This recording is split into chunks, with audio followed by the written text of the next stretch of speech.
Welcome to assignment 4B for ECS 203, Curriculum and Pedagogy. So the way that we're going to be doing this assignment in this video, we're going to be talking about the assignment parameters and just going over. We have a couple questions compiled. Yeah, we both made about 4 questions each that we're going to ask each other just to see what we learned, how we grew, and kind of where we're standing now after the class. And then we're going to have a little discussion about uncomfortable learnings and future growth, and just talk about like the uncomfortable things that we went through and kind of maybe the cognitive dissonance that we experienced. And yeah, we'll talk about that and we'll end off the video there. All right, so my first question that I have for Katie is, how has your perspective on teaching using the curriculum changed after your time in this course and what we've learned about using the curriculum? For sure. So I think that like my view of curriculum before was just like, it wasn't all these theories and kind of ways that you can implement the curriculum. It was more like just the website online or like the physical document that you could go through, and it was just kind of like just what the students needed to know, not really any resources for the teacher, like maybe somewhat, but not really. And it was kind of just like this rigid thing that there was only one way of using it. And yeah, but after this course, I would say that like there's so many different things that like we as teachers need to think about when we're using curriculum. Like, do we want to have a more learner-centered approach? Do we want to be more of a dictator in the class? Like, do we want to create students that are workers? Do we want to create creative students? And so there's a lot to think about with that, and as well as like creating social reconstruction classrooms. So like with Shiro's theory, like implementing things that have to do with all sorts of diverse identities and making sure we have like an anti-bias space for everyone in the classroom, and creating learners that aren't afraid of asking questions. And yeah, I really like that answer. I think it's important for everyone to have a free space in the classroom. Yeah, and I think like as teachers, it's so important to, like our assignment that we did, critique the curriculum and just like view it in different ways that we maybe wouldn't before. So there's not just one way for everything. Yeah, that's what I would say. So my question for you is, what did you think of curriculum and pedagogy before this class? So before this class, I'm going to be completely honest, I didn't really know what the curriculum, I didn't know what pedagogy meant at all. Pedagogy was nothing to me. It was a term that I saw in my classes that I really didn't quite understand. Curriculum, I thought, was just like a book.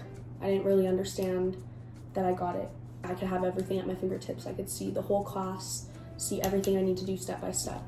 I know now that the curriculum is more of a guide for my learning, for it to teach the kids, and pedagogy is the theories behind all of that as we learned in class, but I really didn't understand. This class really has helped me to get to where I am now, as to use the curriculum as a tool to help my teaching process and all the different theories and pedagogy we've learned. Yeah. All right, for my next question for Katie, it is, how can you as a teacher make the mandated curriculum more engaging and interactive for your students?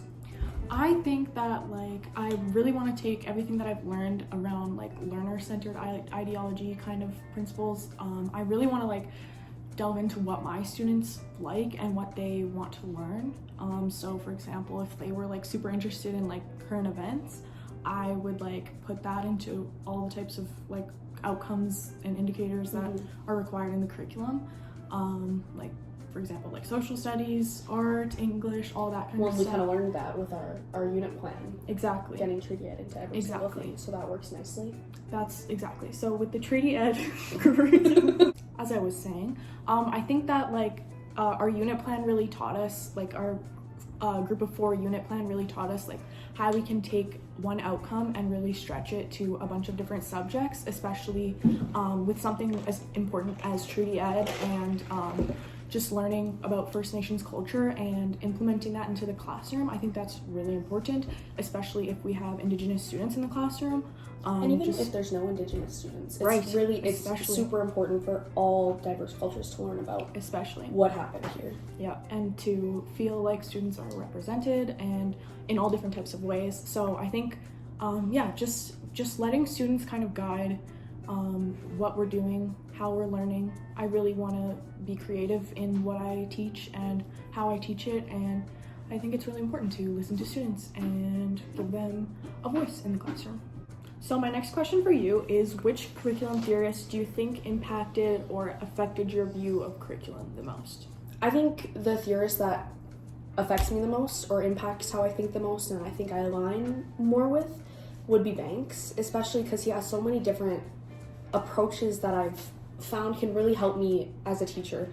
Like, for one, taking the ethnic additive approach and understanding how it's kind of going to be my job as a teacher to add stuff into the curriculum, and knowing that there's not a lot of room in the curriculum where there's been diverse opinions and ways to look at different situations. Like, we talk about it in our seminars and stuff with certain days, like MLK Day. It's not much given to those days, and I think it's important for us to be able to add more and be able to put diverse theories and like mindsets into the classroom. And then there's also, he has the social action approach and decision making. It's important for students to be able to go one step further in their learning and to be able just to go out of the box and think of how they can make a change and how they can better the world around them. Yeah, I agree. Like, taking what they have learned and not just like holding it within them, but like going and like actually standing up for what they believe in and trying to make a change Yeah. with something other than just hearing about it in school and that's it. There's nothing else to do. Yeah, and I think we as teachers hold a lot of power in being able to like do that for our students, and we may not think it, but like little things that like that you can do in your classroom. Little things like a book that involves children of all races. Right. Everyone in the classroom has a way to be seen. Yeah, I agree. All right, so now we're going to share some of our thoughts and examples of cognitive dissonance that we noticed in the classroom. So if Katie, you'd like to share some of your thoughts. Yeah. So when I was working on like my blog posts or my curriculum critique, for example, I would find myself talking about like diverse perspectives or cultures or people that are not like me, like a white woman. I would find myself like describing them as like other or different, or like I would say like different or like other perspectives, and it felt weird because I would be like, okay, they're not other, they're not different, they're just different than me, than who I am. And so like I think that kind of like wording is like, it really makes a difference and it impacts, and like that's like kind of just assuming that the person reading it is another white person. Right. Yeah. So I really like, I caught myself a lot doing that in my blog posts and in my critique, and I have to go over it and be like, okay, that's not how I feel, but that's what's coming out of deep in just my brain. Something ingrained that's like, I really do have this issue, and as much as I'd like to recognize it and stop it, it's hard. Yeah. It is difficult. Yeah. And I hope that like I choose stories and like lessons in my classroom that don't follow that cognitive dissonance, that kind of, or like, yeah, that kind of learning that happened to me in my schooling. So I think this is where we're going to wrap up our summary of learning from ECS 203. We kind of talked about the perspectives we want to take with us going forward, what kind of teachers we want to be, and the theorists that kind of morph us as teachers. Yeah, we talked a little bit about our views of pedagogy and curriculum before this class and how they've kind of changed based off of what we've learned in the class and what we're going to take with us as teachers in the future. Bye. Bye.